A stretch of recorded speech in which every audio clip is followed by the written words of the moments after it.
find it. Okay. Oh, I okay. open, eh? Okay. I received now the notification that recording is in progress.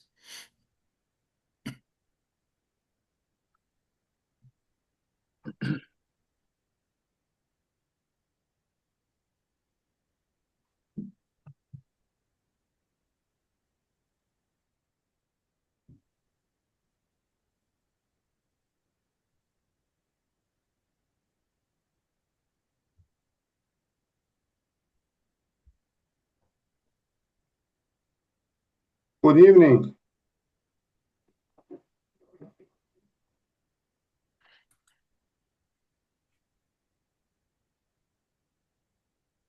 We will start in 1-2 minutes. We wait maybe the late person coming. Normally we have 55 subscribe, but only 17 are present, and we wait 2-3 minutes. Okay.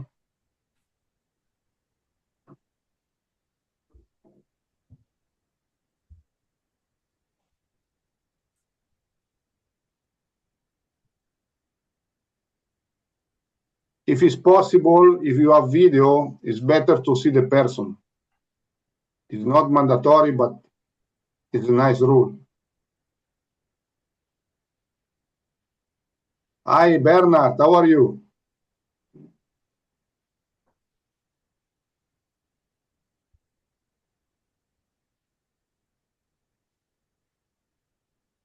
Hi Fabrizio. Hi Fabrizio. Hope you Hey, Bernard.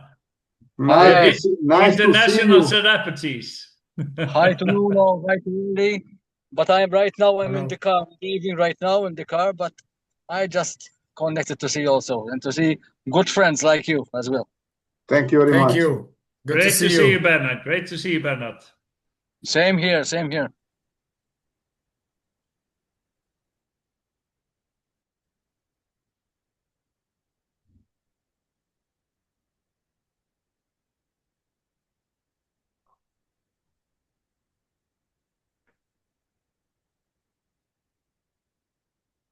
Good evening, Dennis.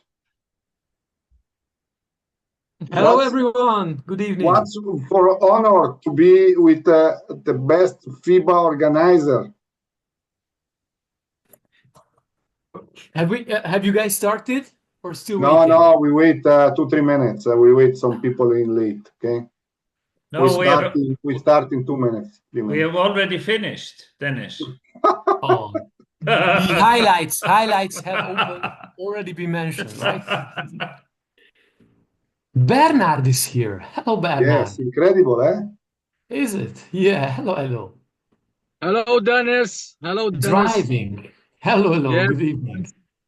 Presently in red lights. That's why I put the camera on. We're on red lights right now. We can see the red light on your face now. Yeah. See you later.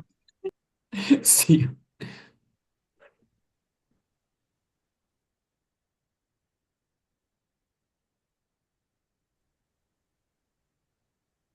Okay, I think we will start and the people arrive slowly without problem. Okay. Okay, good evening, everyone. It's a very great pleasure to be in this webinar to explain the modern and current refereeing in Europe and Switzerland. Okay, we have to try to prepare presentation that will help to basketball player understand the game. Not only the basketball player, but all the person involved in the basketball game. It should be coach, spectator, players, parents. Okay. We have tried to use a little of current terminology of this as possible. Each month we have specific topics, with the last session being prepared based of the participant request. We will start tonight with the basic on new refereeing and judging system. With me, we are two of the most experienced colleagues in Switzerland. For me, Nuno Monteiro and Tali Hjartarson, both FIBA Trip 1 instructor, and for many years, video observer and referee coaches in Switzerland. I would like to give some important insight for the SBL League. We have 6 referee coach, all of European level, big level, and for the rest of the National League, 10 instructors, most of one are involved in learning in various regions. Okay. I would like to introduce myself. I am the referee manager in Switzerland. And in addition, being FIBA commission, I work for FIBA as referee instructor and video observer in Europe. Some important rules for the webinar, please to respect. The webinar is in English. This is not easy to be in Switzerland and speak English, but I know we have French, Italian, and German. The solution is the English, okay? We don't interrupt during the presentation and explanation, please. If you have any question, please write them down and raise the hand at the end, okay? We will give the floor at the end of the presentation, and we will, in possible, we answer in your request, okay? Aim to promote to understand to discussion individual cases with specific referees, coaches, and players. Please don't go in the specific person on the situation. Thank you very much to be here for your interest. And now let's begin. I give the floor to Ali and Nuno, please. Good evening, ladies and gentlemen. My name is Aðalsteinn Hjartarson. Thank you very much for the introduction, Fabrizio. I'm an ex-referee. I used to be a referee for almost 30 years. Most of my time I was a referee in Switzerland in the SBL top league, men and women. I was a FIBA referee for 20 years, and now I'm my biggest hobby is working as a FRIP. In my private life, I have a big family with a lot of kids, and I'm a vice principal of a primary school. I would like to encourage you to ask questions. The best thing would be asking the question after the presentation, as I said, and I do encourage you also to try to. We will show a couple of videos and try to ignore the images of the referees, because all our videos, they're not about people, they're not about this specific referee. All referees make mistakes, and all referees make great plays like players. And we are picking out certain situations to highlight something that we want to show you. And this does not mean at all that the referees we are pointing out in the video, that they do it more often or less often than anybody else. So please, let's respect the referees. And if I see that there are a couple of referees in the group, thank you for the opportunity to use your images and your experiences. I would like to start with sharing a small presentation with you. I will start here. Everybody sees the presentation, I hope. Please confirm it. Fabrizio, do you see the presentation? Yes, you have only to put the presentation, not only the... Yeah, the front. Okay, we will be talking about something called processing the play, or in our basketball language, PPL. This is a certain system that has been developed by FIBA to increase the quality of the decisions on the basketball court. I would like to start when I was starting as a basketball referee. The biggest emphasis in the game as a basketball referee was to get the correct decision. You basically had to call what you see.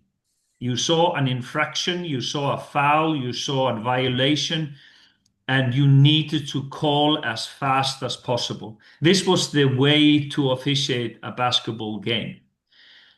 The problem was that a basketball game is a very, very fast sport. And you sometimes, with a call, you sometimes destroy a great part of a game if you call in a wrong moment. the game of basketball has been developing in the last couple of years immensely. It is changing almost by every year. It's changing a bit, and FIBA spotted that and tried to develop a new system of officiating a basketball game. Just to kind of keep up with the development of the game, the referees needed to keep up with the game as well. Maybe you would like to continue, Nuno. Can you just put it on the presentation mode, please? Yep, Possible. this one. We don't see it yet. You don't see the presentation? I see the present. I see your PowerPoint file. Yep. Okay. Wait a second.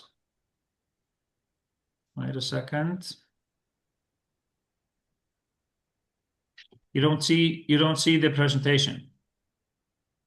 No, I see the PowerPoint file and the slides, but not the presentation mode. Okay.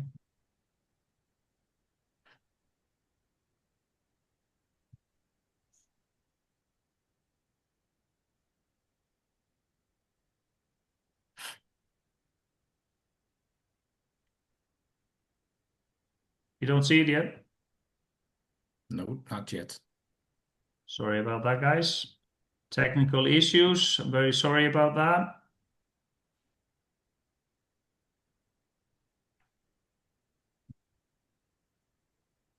Oh, you're sharing.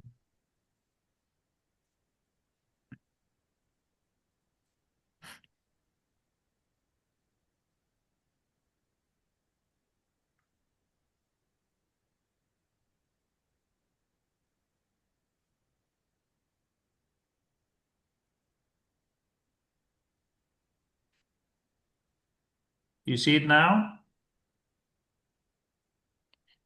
Yes. Yes. That's it. That's it. Sorry about that, guys. Sorry about that. Some technical issues here. So second slide, please. Yeah, it's on.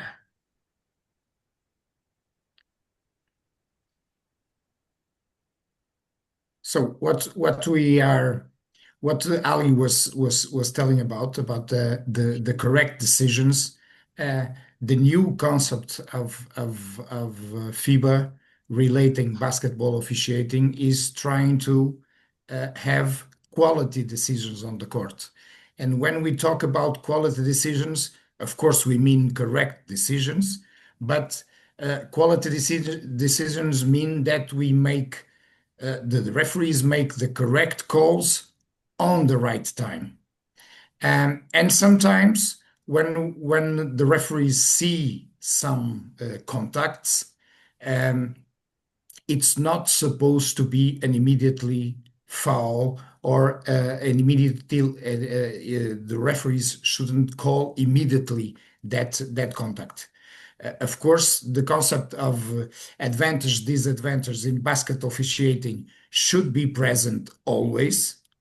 And that's what defines and divides differentiates a correct call from a quality call.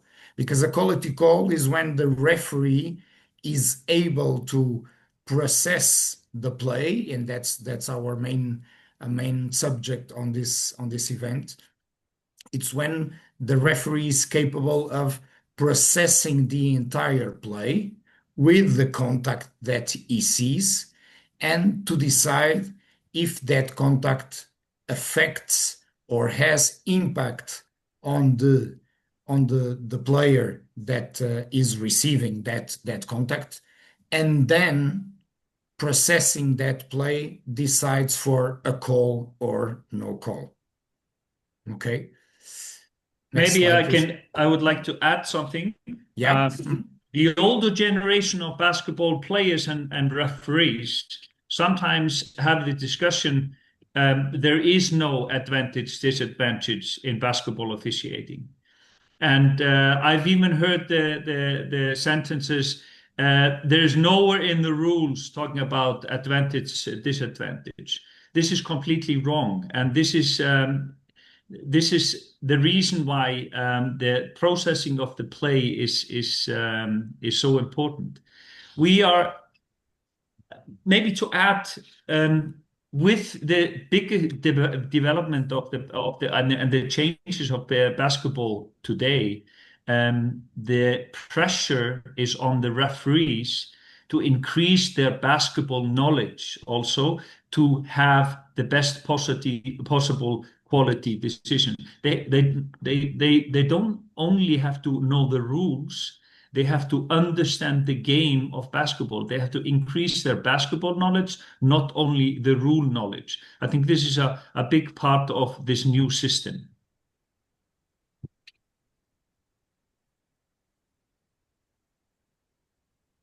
So when the referees have to decide on a personal contact, foul or not, or even a violation, the officials also must consider and balance these fundamental principles that are on the rules, the spirit and the intent of the rules, and the need to uphold the integrity of the game, and consistency. Consistency is very important because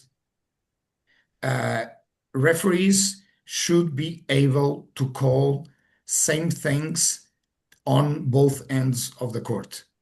And this includes how advantage and disadvantage actions are judged. Rule 47.3, of course, is stated in the official basketball rules, states that referees have to interpret infractions fairly and consistently, making sure each call reflects the purpose of the rule. So the rule has to be applied, of course, and that rule is applied in a similar way throughout the game and on both ends of the court. Next slide, please. So when referees are judging contacts, they need to check if the contacts have effect on the normal movement of the player, if the contacts put or not a player in disadvantage, or if the contact made puts the player that makes the contact in an advantage, illegal advantage, or if the contact is a normal basketball action and is within the spirit of the game. And this, the referees, when they are processing the play, when they are processing the contact, they can also decide if this contact should be called because affects the normal movement of the game or puts one of the players in disadvantage, or if it is a marginal contact. And if it is a marginal contact, it should not be called. Okay? So marginal contact should be ignored and not called. And that's why we in the officiating universe, we say if a marginal contact is called, we call that a marginal call. And one of the goals of the referees in a game is to try to have as less marginal calls as possible in the game. That is, contacts that can happen, but they don't have any effect. They don't have any impact on the normal movements of a player. So, for instance, if there's a layup to the basket, and when the dribbler stops the dribble, has some contact, slight contact, marginal contact on one hand or arm, but that contact doesn't affect the normal layup and shot of that player, and he scores, why stopping the game? We don't stop the game unnecessarily. or if there's a contact marginal during a dribble, during a transition, that the dribbler with the ball doesn't lose any balance, doesn't lose his speed, his movement speed on through front court, doesn't affect his rhythm of dribble. This contact should be ignored and should not be called because it doesn't have any impact on the movement of the player. This is totally different. Just to finish, this is totally different from the obvious plays, from the obvious contacts, from the big contacts. Just to be clear, the referees should always differentiate what are marginal contacts, that obvious contacts, because the obvious contacts should always be called. Okay? Yes, Ali. I would like to add something we have also different types of marginal calls. We could even have violations that can be put under the same concept of marginal calls. Let's take an example. I'm in the backcourt with the ball and I lift my pivot foot like a half a centimeter before I dribble the ball. If I'm gaining no advantage at all by this traveling, the referee should not call it. You agree on that? I mean, it's the same concept. If the violation is being done in the backcourt without gaining any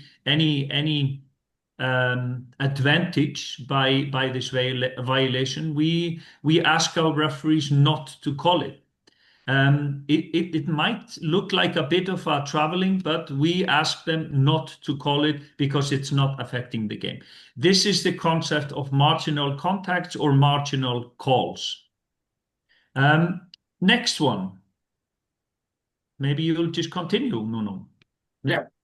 So for the referees to have these quality decisions, that is correct decisions on the right time, referees need more processing time. So to have more time, FIBA puts a lot of emphasis on this concept, PPL, or as we call it, processing the play. So the referees, every time they are analyzing actions on the court, they have to process all the play through these 4 phases before deciding for a call there is foul or violation. So you need to see the start of the action, development, and finish before you decide on if you call a foul or not. Sorry, Nuno. Yeah, that's it. So of course this is a fraction of a second. The referees should be able to see what is happening. Of course, gather the relevant information if contact is affecting or not the freedom of movement of a player, for instance. Process that information, check if that contact is putting one of the players in disadvantage or the other in advantage. And if that, after that, he has to decide for a call or no call. So decisions should come always after these 3 stages. That's why we need to process the play before we have a decision. And this is why we ask our referees kind of to delay the calls. We have been developing this or coaching our referees in the last 2 or 3 years to try to delay the calls, because if we go a bit back, they need to go through these phases. They need to see the start of the action. They need to see the development of the action, and they need to see how it finishes. So what happens is we ask them to be patient. We ask them to wait. We ask them to see what's going to happen after the action is already finished. We ask them, we call it a patient whistle, or PV, patient whistle. When the referee is capable to process the entire play from the start, development to the finish, and then make the decision. And that's what we ask them to do before they make the call. We have another concept called cadence whistle. This is even more delay of the play, because in basketball refereeing, we have somebody that is in primary, that is a referee that should be looking at an action. And we have another referee that he's in a so-called secondary. He's outside of the primary. He's looking at it, but not so thoroughly. But he might have the best open angle, that is the window between the players. So if the primary referee doesn't see the action properly, the secondary referee takes it, and this is what we call a cadence whistle. So if we look at this picture, we have start, develop, finish, and then we have the decision. This is the so-called primary coverage. This is the coverage of the referee that should be looking at the action. Because we have, on the basketball court, we have 3 referees in the top leagues. One is looking at, he's concentrating in his primary area. We have the secondary area, and we have the third referee he should not be looking at the action. He should be looking off the action. So if you have a primary, you go through the start, develop, finish, and then you make a decision, call or no call. But then you have the secondary coverage. So you need to put even more delay, because you don't want to interfere in the decision-making of the primary referee. So if you experience, when watching a basketball game, a referee coming from nowhere, coming from a bit further away, all of a sudden making a very delayed call or a late call, this is probably a cadence whistle call. This is a call where the referee sees the start, he sees the development, and he sees the finish, but he's not in primary. So he delays calling because he doesn't want to interfere with the decision of the primary coverage. So if you see a late call, it's either a patient whistle from primary, or it's a secondary decision from a secondary coverage with a bit more delay. Yeah. Let me just add, because I think we have probably we have several coaches and several players here in this Zoom meeting.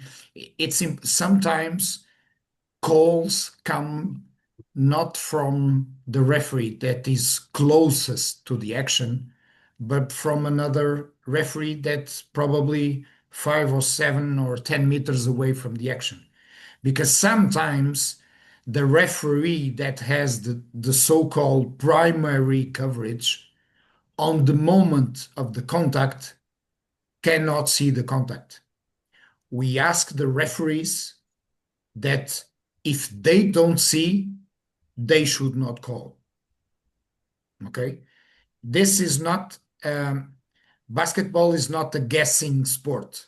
So the referees should not guess what's happening. They should move and adjust to a position where they are able to see everything on their area of responsibility. As Ali said, every referee on the court has its own area of responsibility, but should be able to help if needed.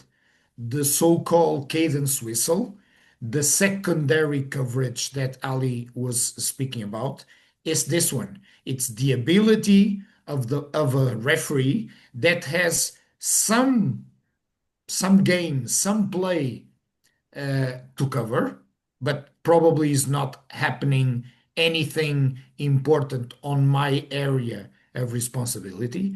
So I should be able to watch also my secondary coverage, to be able to help my partner. Because sometimes, as I was saying, the referee closest to the action on the moment of the contact has, I don't know, one player, two players in front of him, and he cannot see the contact. And if he cannot see the contact, he should not call, because he has to trust his partners. So it's basketball, it's a teamwork sport, and also for the refereeing. Officiating is also about teamwork. So if I don't see a call, even if I'm closest to the action, I should not call and wait that my partner, probably in a different angle, as the so-called open angle, as Ali spoke about it, and should be able to intervene in the game, calling the foul or calling the violation with this exactly cadence whistle. Okay. Thank Just you. to add something, I'm sure the coaches and the players in the crowd. I mean, you have all seen guest calls. We have all seen guest calls. We have all experienced calls made where is no way in hell that the referees has seen the action, what really happened. This happens, and this is what we are coaching, and this is what we are trying to avoid and trying to teach our referees. Just don't guess. Don't guess. If you don't see if it's a clear foul or not, don't call it. But listen, like the players, like the referees, everybody makes mistake, and sometimes they make like a quick decision, and sometimes they're wrong. This is, I mean, every referee makes couple of mistakes every game. This is a way. It's like the players, even coaches. I mean, they make bad decisions, they make bad substitutions, etc., etc. So I think it's important for you guys, everybody out there, to know that we are trying to avoid this. We are trying to teach our referees not to guess. But we cannot, in the moment we have a perfect game, I will quit. This is something I said after each and every game. If I have a perfect game, I'll quit. And we just have to understand that mistakes are being done, but we are coaching in the direction of not guest calling. So we would like to add some new terms or different terms. We have a so-called quick whistle. This is also a term or words in the new system. The quick whistle is a call when the referee is not capable to process the entire play before making a call. We will show you some videos later on from a quick whistle, because a quick whistle sometimes leads to unnecessary emotional decisions, and it leads to unnecessary emotional reactions of the player.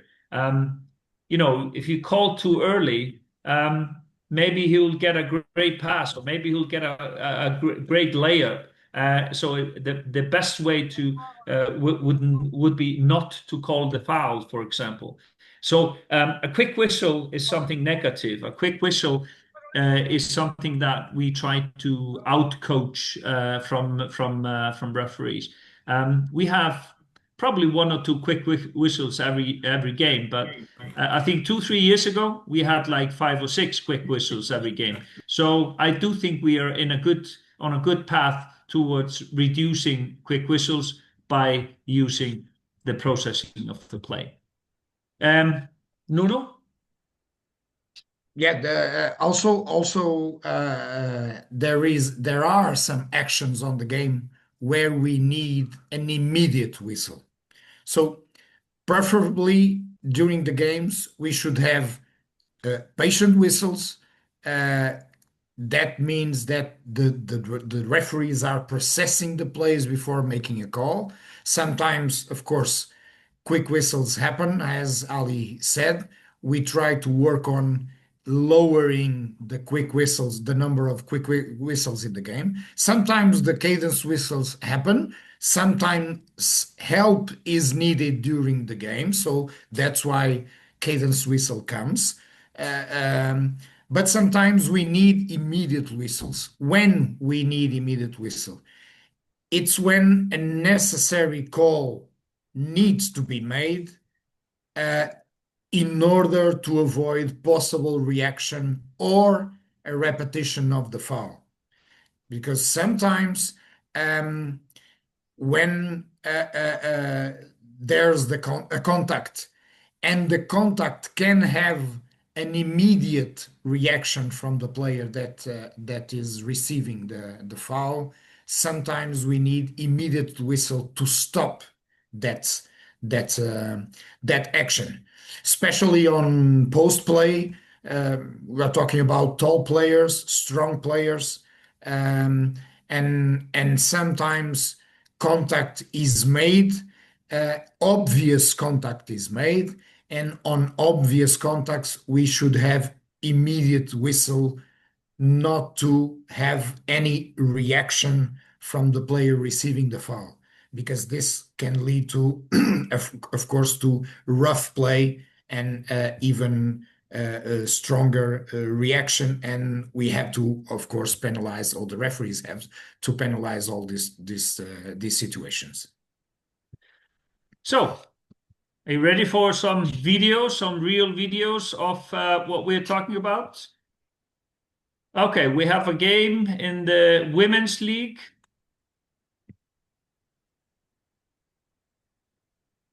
Are we seeing this? Are you seeing the videos okay?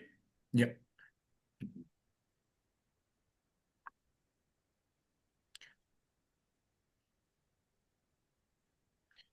We don't have the sound. You don't But I have the think- sound. Yeah, but I think we have the sound on the videos, so Yeah.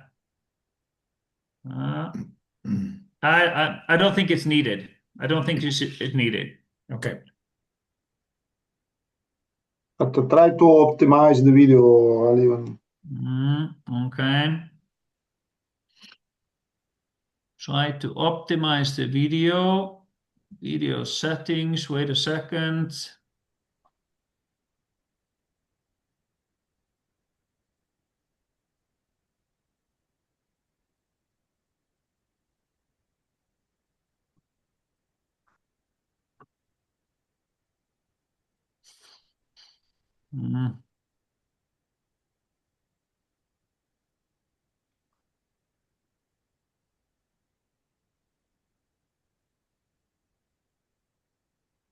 Just for the people to understand, usually we can have 3 referees on the court or 2 referees on the court. When we have 3 referees on the court, we should we have a trail referee, and it's called trail because he's trailing the play. That is behind the play. Usually is the referee closest to the center line. And we also have a lead referee. Lead, it means that is in front of the play. Usually is the referee that is on the baseline, on the end line. When we have 3 referees, we also have a center referee. So it's the referee that usually is on the free throw line extended. In this video, Ali, if no sound, no problem. Yeah, I don't.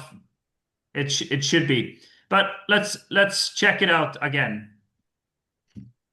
Okay, we see now. We see a.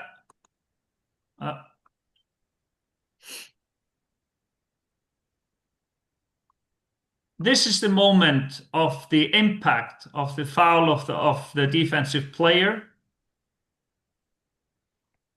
This is the moment he still hasn't called. This is the call. This is the moment of the call. This is a clear patient whistle.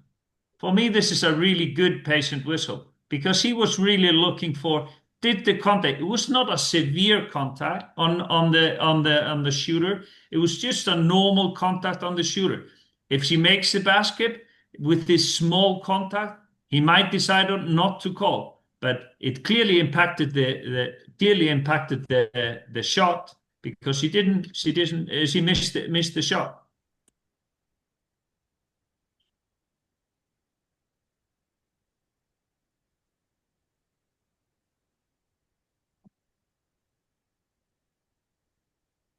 So this processing is, yeah.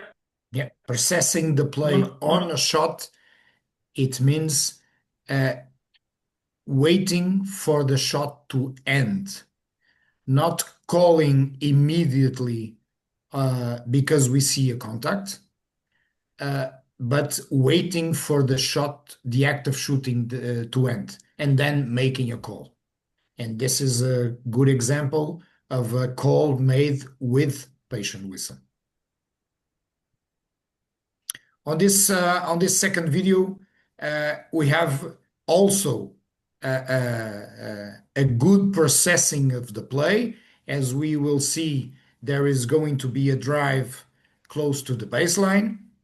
There's a contact made by the white defensive player, but as the referee, the center referee that was very close to the action, he analyzed the contact, analyzed the impact on the player, on the driving player, the dribbler, and he correctly decides that a no call was not needed. A no call was the best call. Why? Because the blue player just passed easily through the white defender. Didn't the balance of the player or the speed of the player was not affected going through the basket.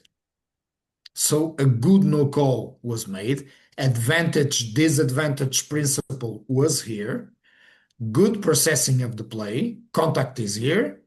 Player with the ball passes her defender and goes for an easy layup and basket. So good decision, no call was made.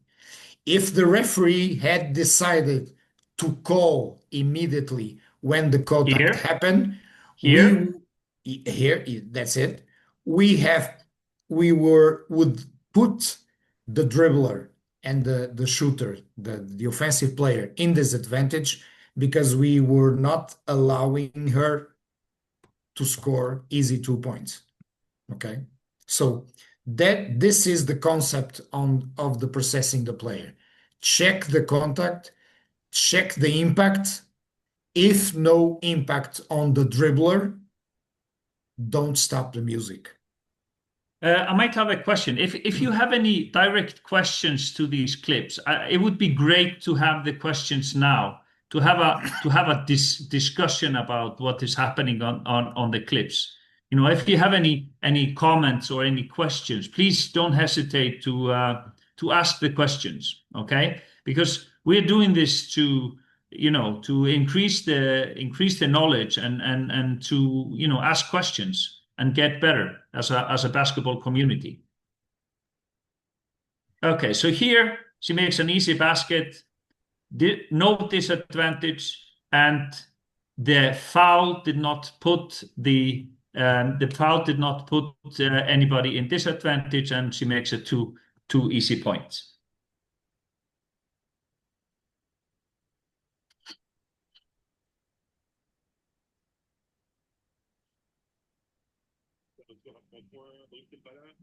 Sometimes, and as I spoke previously, especially during post players and strong players, immediate whistle it's a need, it's a must. As we will see on the replay, we need to have immediate whistle on this situation to avoid possible reaction from the player. So in this kind of situations, we should not let the play go to check if the player is in the disadvantages or not. In this, especially strong contacts, or not a hard contact, but a strong contact. In these strong contacts, we should have immediate whistle and immediately call the foul to avoid a possible reaction. That's when immediate whistle enters. Here we have a so-called quick whistle, quick whistle, remember, quick whistle is something that we try to avoid.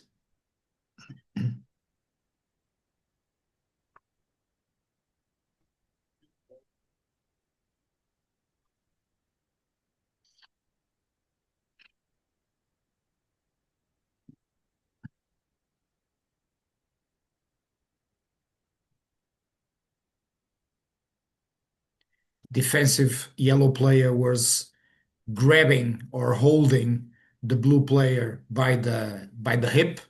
Yeah. On the first image, we can see it on the drive, but that didn't affect any of the movement of the blue player. That receives a pass and made an easy basket. So referee should have been able to process the play. Okay, there's the contact here, He's clearly grabbing holding on the hip. the hip. But is the grabbing affecting the blue player? No, because player receives the ball and scores easy 2 points. So making this call, unfortunately, okay, sometimes these calls happen with every referees. We took the 2 points out of blue team, and of course we awarded the foul, and sometimes the player goes free throws or sideline or baseline, but it's an unnecessary call made when we could have processed the play, having patient whistle, and have a no call would have been the best call here. And the react, yep. To go back in the video, please, I will say something to add. Yep. More details for referee, but maybe the person, normal coaches on topic when they start the drive, please. Okay, when the ball is received, now stop. Sorry. Here. Okay. Now before, when the ball is in 3-point shot, before the pass. Mm-hmm. Go a little backwards, back. Sorry. Here. Now the number 50 pass the ball in the corner. Okay, the center referee has to be in primary coverage to the player receive the ball. Okay, This one. And we have the drive from in the middle court from this player receive the foul. Okay, the problem is the referee have to stay in primary coverage, and when he turned head to see the situation, he didn't develop all the situation on the play, but he see only the last moment. Okay, and we have 1-2 referee indirectly in the ball, and no one referee checking the coverage of this cut from this player. This is the problem. Sometimes the referee is thinking to follow too much the ball and not the good coverage on the court. Okay. Sorry, it just fell out. Sorry.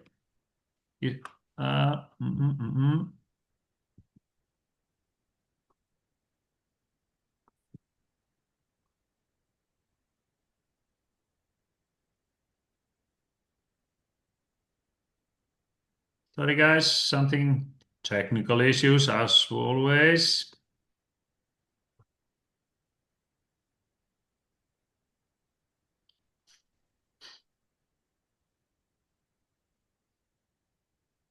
You see it now?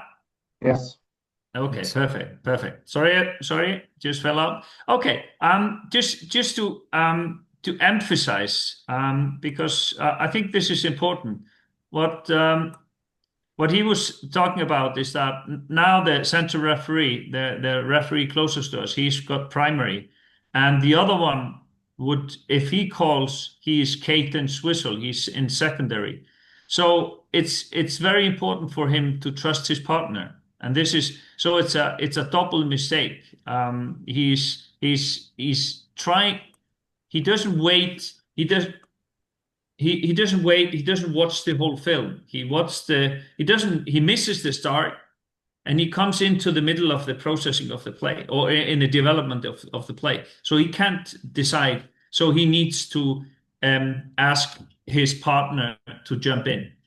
So we have an example of a quick whistle with a disadvantage.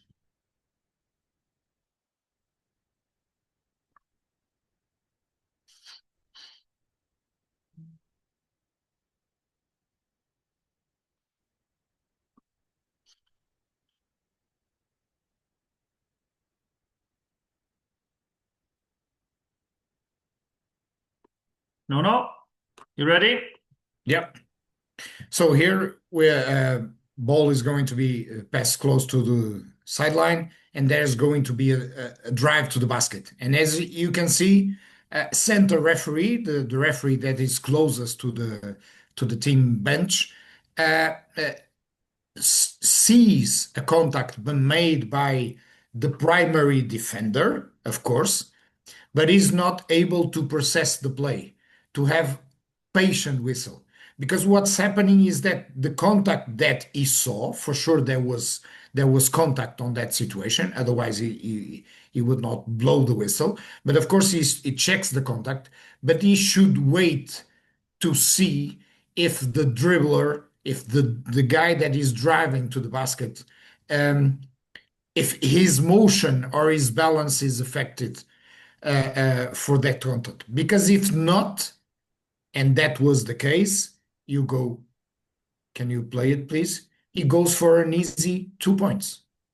So it was an unnecessary stop of the game with quick whistle, putting the player with the ball in disadvantage, because that's what the defender wanted. If you check, as soon as the white player makes the contact, he immediately raises his hand to ask for a foul.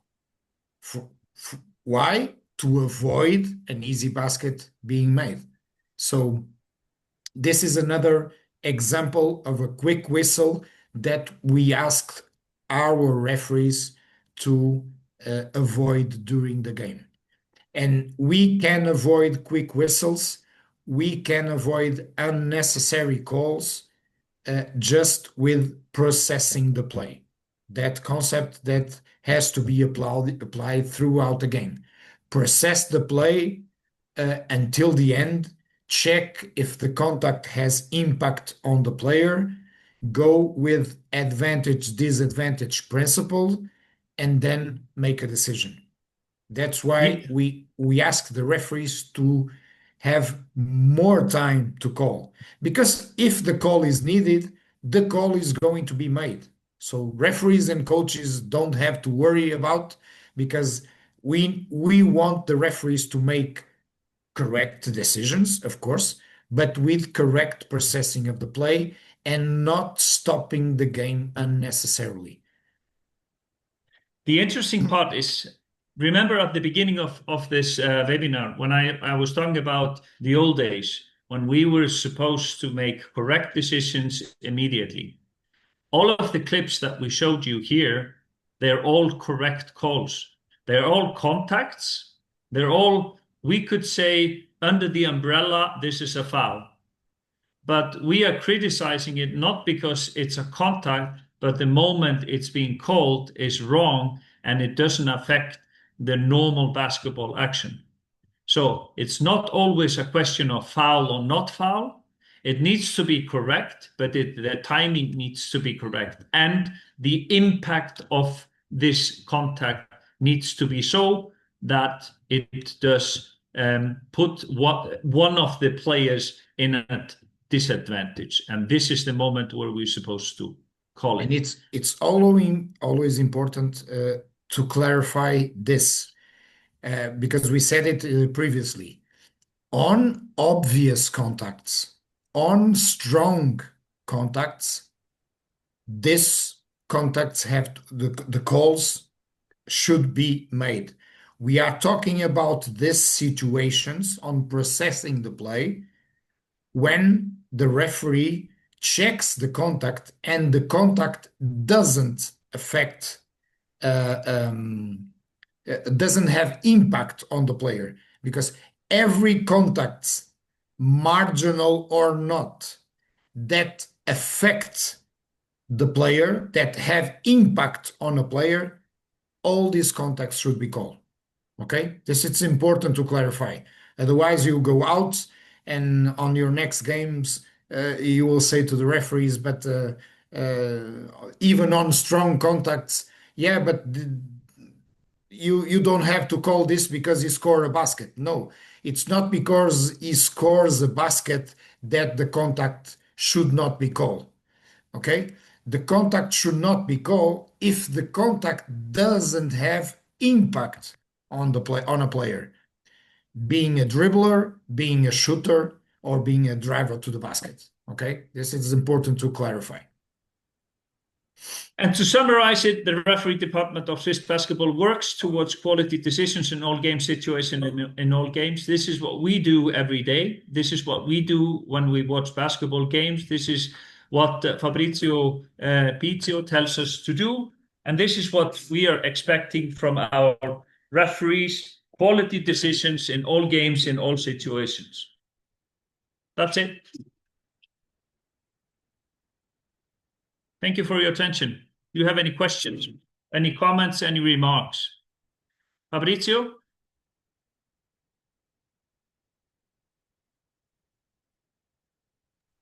I think if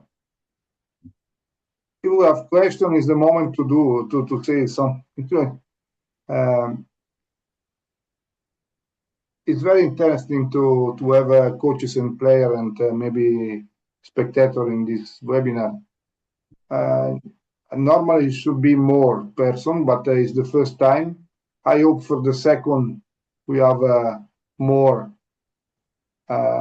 people involved in the meeting. I will put the registration in the Swiss Basket site, and the people can see this webinar without be present. Okay, but normally it's better to be present and the best is speak and have some change of the point of view. And tonight is not the case. People maybe worry a little to speak about situation or a question but okay. If it's not question, we can finish the webinar. I will say thank you very much for Ali and Nuno. Very, very strong presentation and very good, clear. We adapt the presentation for the normal person involved in basketball, not only for refereeing, and we try to be more simple as possible. Thank you very much, and we can see you next time in 1 month. Okay. Thank you very much, guys. Appreciate Thank you that. very much. Thank you. Thank you. See you later, guys. See you at next webinar. Thank you. Yeah. Good job, guys. Well done. Thank you.